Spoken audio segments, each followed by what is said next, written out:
Oke lur, kita jumpa lagi di channel kita bersama. Mari kita belajar bersama tentang tahap-tahap pemolesan agar hasilnya bagus. Terlebih awal dari itu, kita mulai dari tahap pertama, pengembelasan menggunakan amplas Ekaman grid 150 agar pori-pori hilangnya maksimal ya lur. Hal ini bertujuan hanya untuk menghilangkan pori-pori dan membersihkan dari kotoran, agar ketika di pengembelasan selanjutnya nanti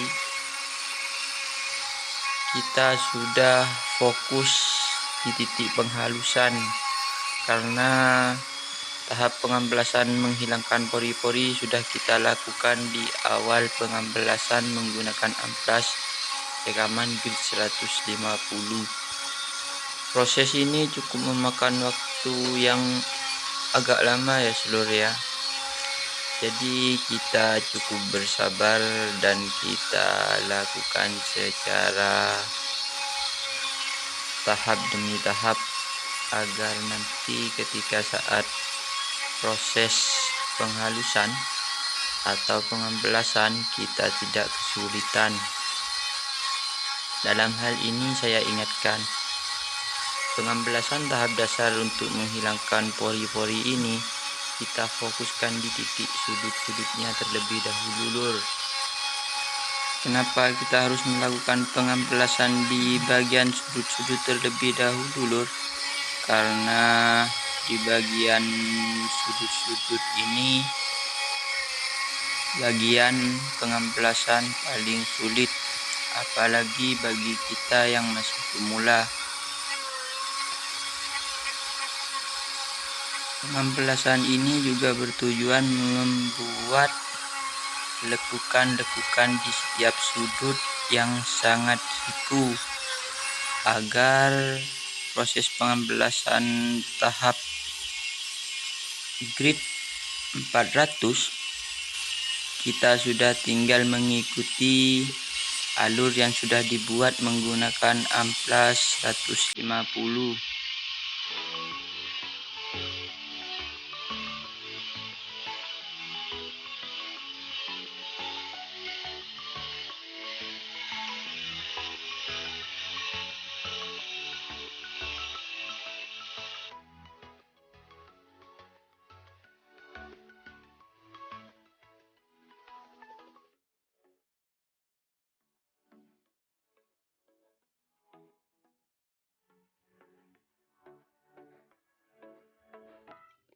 Ini adalah contoh hasil dari pengembelasan grid 150, dan ini sudah kita lakukan semuanya ya lur. Kita sudah amplas grid 150.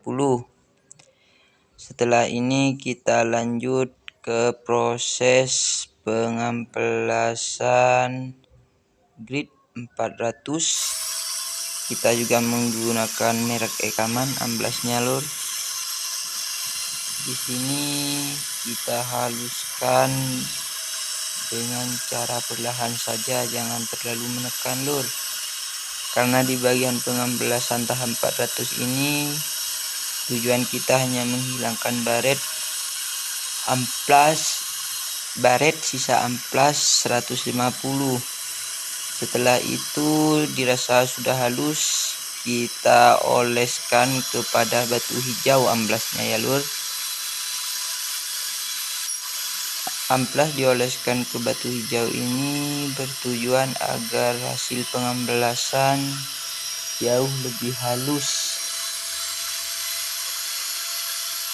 Hal ini lebih enak menurut saya ya lur, karena kita tidak usah mengganti amplas ke grid yang lebih halus lagi, cukup menggunakan grid 400. Setelah itu kita oleskan dengan batu hijau, lalu kita gunakan sebagai amplas lagi. Di bagian ini kita jangan terlalu menekan, kita tambah ringankan lagi pengamblasannya. Cukup menyentuh bagian dinding saja, jangan terlalu menekan, karena hal ini sudah bertujuan menghilangkan baret amplas bekas 400 lur.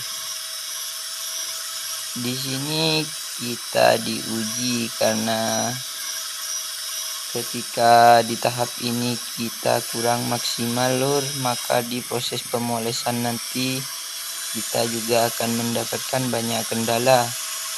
Maka saya sarankan di tahap ini kita harus benar-benar halus ya lur dalam pengamblasannya, karena ketika dalam tahap pemolesan nanti kita sudah benar-benar fokus pada tahap pemolesan saja, karena baret bekas amplas sudah hilang.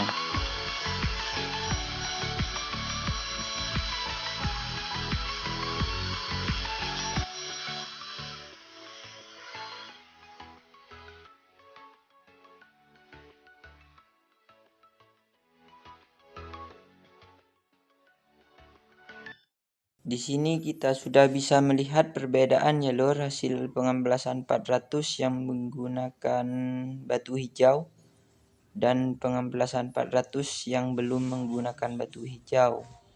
Dan ini adalah hasil pengamplasan 400 yang menggunakan batu hijau. Hasilnya seperti ini lur.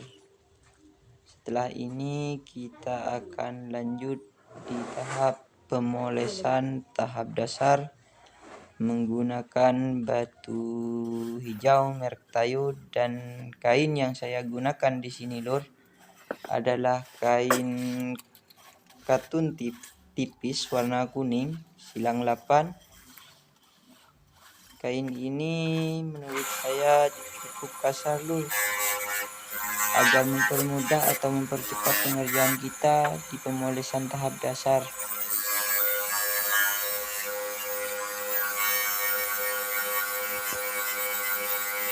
Di bagian ini kita agak menekan ya lur dalam proses pemolesan tahap dasar ini, dan kita perhatikan bahan yang kita poles sudah benar-benar hilang dari baret bekas amplasnya ya lur, agar proses finishing nanti atau hasil akhirnya nanti benar-benar sesuai dengan apa yang kita inginkan lur.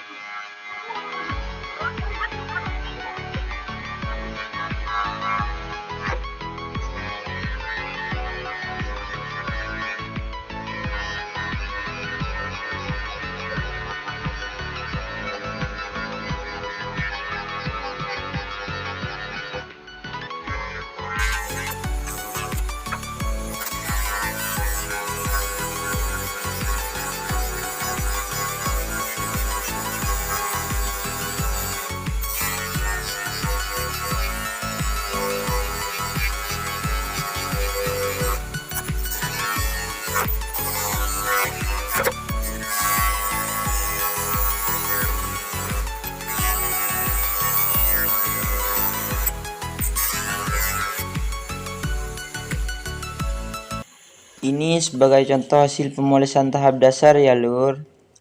Di bagian celah sempit atau sudut-sudutnya nanti yang tidak terkena kain poles yang menggunakan dinamo, kita gunakan borcun. Seperti ini lur, kita menggunakan kain belacu kuning untuk tahap pemolesan tahap dasar bagian celah sempitnya lur. Dan untuk borcun yang saya gunakan di sini kita custom sendiri lur, agar putarannya jauh lebih maksimal daripada borcun beli-beli di toko sana lur.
Sini kita bisa melihat jalur perbedaannya, yang sebelah sudah kita poles tahap dasar dan yang sebelah belum kita poles ya lur. Dan ini hasil dari pemolesan tahap dasar lur. Setelah ini kita akan lanjut di tahap poles finishing menggunakan kain katun putih dan batu kuning atau batu brem. Untuk kain poles finishing ini kita juga untuk bagian celahnya kita gunakan kain belacu warna putih ya lur, karena kain yang warna putih jauh lebih halus dibandingkan dengan kain yang kita gunakan di tahap dasaran tadi.